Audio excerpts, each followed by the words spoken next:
Kundan, I wanted to discuss with you and get your feedback on your experience with my mentorship program, the Iconic Career Mentorship Program.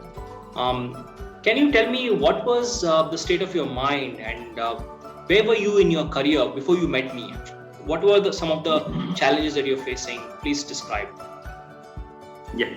Okay. So basically, before attending the session from you, I was in the industry for past 10 years, and I was growing in terms of roles and responsibilities. But the way financial growth was happening was very slow, and I was feeling like, okay, I'm doing good, but outside my company I was not able to find any opportunities and crack in interviews or even get interview calls. So that's what that was the state of mind before attending your first session, and that session was really great. And so it was like your primary challenges were around growth.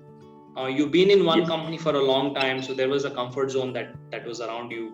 It was difficult for you to break that comfort zone and put yourself back on growth track. So you were interviewing, but you're not getting. You were applying for positions, but you're not getting interview calls, right? So now